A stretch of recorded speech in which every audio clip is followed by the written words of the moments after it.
প্রিয় শিক্ষার্থীরা, আজকে আমরা সাধারণ গণিত অধ্যায় 13 সসীম ধারা 13.1 আমরা এটার প্রথমে সূত্রগুলো আগে লিখে নেই এবং বুঝে নেই, তারপর আমরা অঙ্ক করি। তাহলে স্বাভাবিক সংখ্যার ক্ষেত্রে তিনটা সূত্র, গুণোত্তর ধারার ক্ষেত্রে দুইটা সূত্র, সম্বন্ধ ধারার ক্ষেত্রে দুইটা সূত্র। সব থেকে বেশি ইম্পর্টেন্ট এই দুইটা, এটা এটা এই চারটা বেশি ইম্পর্টেন্ট।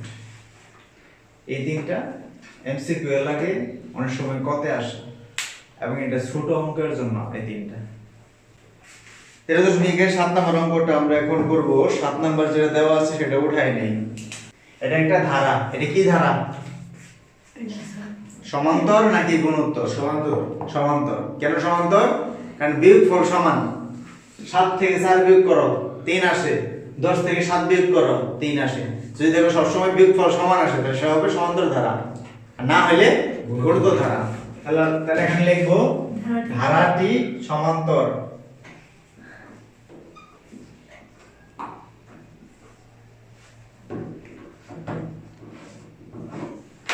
প্রথম পদ কত?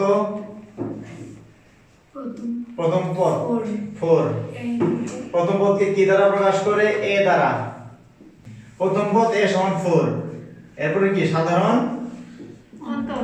অন্তর। সাধারণ অন্তর d সমান 7 - 4 = 3। এটা কোশ্চেন কি? কোশ্চেনে বলছে কোন পদ 301? কোন পদ 301? তা আমরা লিখব ধরি n তম পদ। n তম পদ সমান কত? 301। এটা ধরে নিলাম। কোশ্চেন যদি কখনো বলে কোন পদ, তখন ধরে নেব n তম পদ। বা এখন n তম পদের সূত্র কি? যেহেতু সমান্তর ধারা, তার মানে এই দুইটার ভিতরে যে কোনো একটা হবে। এই যে প্রথমটা হবে, সূত্র কি? a + n - 1 * d। তাহলে এই যেখানে n তম পদের জায়গায় লিখব a + n - 1 * d সমান 301। এখন a এর মান বসাই, d এর মান বসাই। a এর মান হচ্ছে 4, n এর জায়গায় n থাকবে -1, d এর মান হচ্ছে 3 সমান 301। এরপর এই 4 ওই পাশে নিব, তাহলে n - 1 * 3 সমান 301 - 4। এই যে +4 ওই পাশে কি -4 হলো। এবার 301 থেকে 4 বিয়োগ করলে কত আসে? কত আসে? 297। ঠিক আছে তো হিসাব? 297। তাহলে এখানে থাকে n - 1 * 3। আচ্ছা, পরের লাইনটা কি হবে? এই যে গুণ আকারে 3 আছে, ওই পাশে গিয়ে ভাগ হবে। তাহলে n - 1 সমান 297/3। তাহলে ভাগ করো তো কত আসে? 99। সুতরাং n সমান -1 ওই পাশে গিয়ে প্লাস হবে, 99 + 1 100। এটা একবার আমরা 100 লিখতে পারি। তাহলে প্রশ্নে যেহেতু বলছে কোন পদ 301, তাহলে আমরা লিখব 100তম পদ হচ্ছে 301। 100তম পদ, এটা आंसर। 16 নম্বর অঙ্ক করব। 16 নম্বর অঙ্কে ধারা যেটা দেওয়া আছে সেটা উঠাই। 2 + 4 + 6 + 8 2 + 4 + 6 + 8 + বলো তো এটা কি ধারা? স্যার এটা হইছে গুণোত্তর ধারা। কি ধারা? গুণোত্তর। কেন গুণোত্তর? সমান্তর। এটা ভাগ করলে সমান হয়? 4 কে যদি ভাগ করো 2, 6 কে 7 ভাগ করো 2 আসবে? এটা হচ্ছে সমান্তর ধারা। প্রথম পদ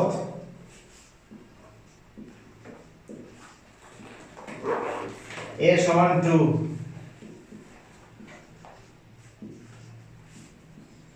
সাধারণ অন্তর d সমান 4 - 2। এটার প্রশ্ন কি? প্রশ্ন হচ্ছে n সংখ্যক পদের সমষ্টি 2550 সমষ্টি দেওয়া আছে, তার মানে সমষ্টি সূত্র নিতে হবে। সমষ্টি দেওয়া আছে, n বের করতে বলছে। সমষ্টির সূত্র নিতে হবে। তাহলে আমরা কি লিখবো? n সংখ্যক পদের সমষ্টি, n সংখ্যক পদের সমষ্টি। n সংখ্যক পদের সমষ্টি প্রশ্নে দেওয়া আছে, কত দেওয়া আছে? 2550 দেওয়া আছে। এটা হচ্ছে 2550। সূত্রটা আমি এখানে লিখবো বাদ দিয়ে, n সংখ্যক পদের সমষ্টি সূত্রটা এখানে লিখবো, n/2 2a plus n-1 into d সমান সমান 2550। এখন এই লাইন থেকে আমাদের n বের করতে হবে। তো a এর মান তো আমরা জানি, 2 বসাই দিব, d এর মান জানি, 2 বসাই দিব। n/2 second bracket 2 into 2 n-1 into 2 সমান সমান 2550। বা এই যে 2 এটি ব্র্যাকেটের বাইরে না, ভাগাকার আছে, তো বেসিক্যালি কি হবে? গুণ হবে। আচ্ছা, আমরা গুণও করতে চাচ্ছি না, আমরা এর কমন নিয়ে এখানে কাটাকাটি করে ফেলবো। দেখো কমন নেওয়া যায়, n/2 থাকলো এই জায়গায় এবং এই জায়গায়, এইটা এবং এইটাতে 2 আছে গুণাকারে, এখানে 2 গুণাকার আছে, এখানেও তো 2 গুণাকার আছে। তো 2 যদি এখানে আমরা কমন নিয়ে ফেলি, ধরো 2 এখানে নিয়ে নিলাম, তাহলে এখানে কি থাকবে? 2। এখানে কি থাকবে? n-1 থাকবে। সেকেন্ড ব্র্যাকেট সমান সমান 2550। এই দেখো এই 2 আর 2 কাটাকাটি যাবে।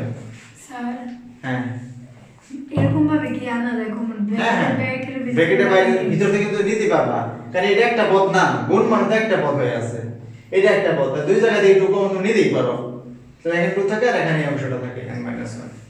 আচ্ছা, তাহলে এখানে কি থাকতেছে? n গুণাকারে n থাকবে, n লিখলাম। এবার ফার্স্ট ব্র্যাকেট দিব, দিয়ে এটা হচ্ছে 2 লিখলাম, প্লাস এখানে তো কিছু নাই গুণাকারে, তো n-1 ব্র্যাকেটে উঠাই দেই, তাহলে থাকে n-1।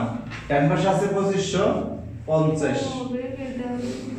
আচ্ছা, এরপর n থাকলো, এই যে 2 আর এখানে লাস্টে -1, 2 আর -1 কত হবে? 1 হবে। তাহলে 1 প্লাস কত? n সমান সমান 2550। এবার গুণ করে দাও, n তো গুণ হয়ে আছে, n এর সাথে 1 গুণ করলে n, আবার n এর সাথে n গুণ করলে n স্কয়ার, মাঝে প্লাস আছে, প্লাস দিলাম, সমান রিপিট করবেন। রিপিট করব।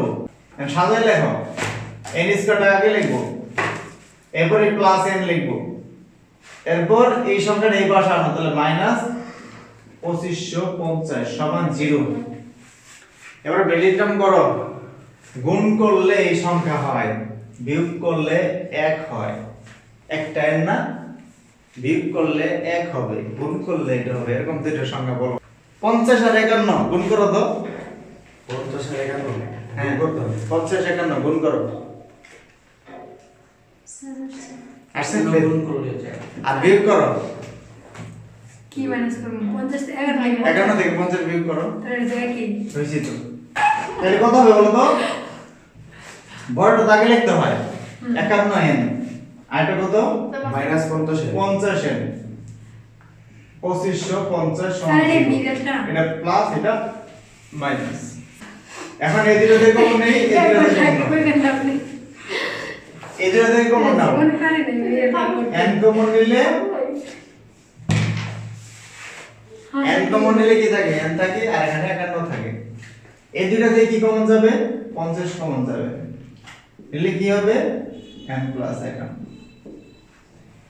এটা মুখস্থ রাখবা, এটা যা এটা যা। আচ্ছা এটা কথা। তাহলে এখানে কত বসাবা? এখানে কত আছে? 50। তাহলে n শুধু n, তাহলে তো 50 এ বসাইতে হবে। স্যার একটা কথা। কি কথা?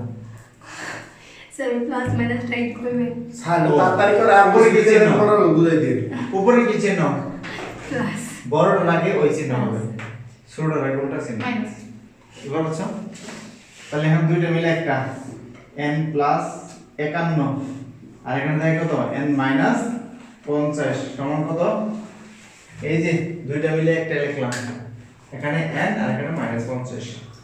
এবার হয় অথবা হয় n প্লাস 51 সমান 0, সুতরাং n সমান সমান -51, কিন্তু এটা গ্রহণযোগ্য নয়, ঋণাত্মক কারণ n এর মান ঋণাত্মক গ্রহণযোগ্য হয় না,